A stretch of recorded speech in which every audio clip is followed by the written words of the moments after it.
Assalamualaikum warahmatullahi wabarakatuh. Perkenalkan, nama saya Claudio Bintang Siboro, NIM 122370193 dari kelas RC. Di sini saya akan menjelaskan apa yang saya dapat dari pertemuan kedua mata kuliah pengantar estimasi sumber daya.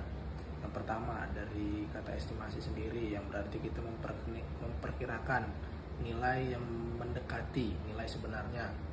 Nah, dan juga kita mempelajari jenis-jenis tahapan eksplorasi untuk mendapatkan sumber dayanya. Yang pertama, jenis-jenis pemboran. Jenis-jenis pemboran itu ada apa saja sih gitu. Yang pertama dan yang sering dilakukan itu ada dua, non coring dan full coring. Nah, kelebihan dan kekurangannya itu apa aja sih gitu. Yang pertama, non coring itu deskripsi dan sampling terletak pada cuttings. Cuttings itu serbuk-serbuk yang dihasilkan dari pemboran yang terjadi. Dan untuk yang kedua, kecepatan bornya itu tinggi dan biaya yang cukup rendah. Nah, dari biaya yang cukup rendah itu akurasinya juga rendah gitu. Nah, yang kedua, full coring. Deskripsi dan sampling dari full coring itu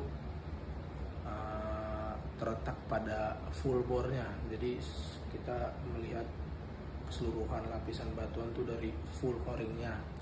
Dan yang kedua adalah kecepatan bor pelan karena dia harus menembus lapisan, lalu akurasi yang tinggi dan biaya yang cukup mahal karena output yang dihasilkan ya adalah akurasi yang tinggi gitu.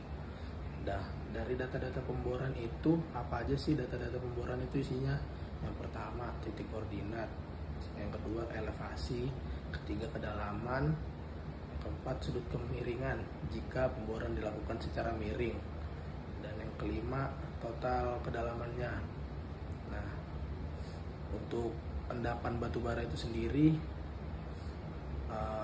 biasanya dilakukan dengan bor coring.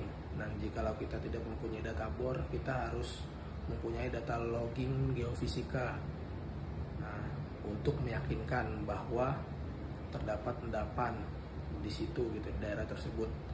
Nah, dan juga data lubang bor juga dapat dilengkapi dengan data uji sumuran dan uji parit gitu sebagai penanda bahwa memang terdapat sumber daya yang bisa digali dan cadangan-cadangan yang bersifat ekonomis gitu.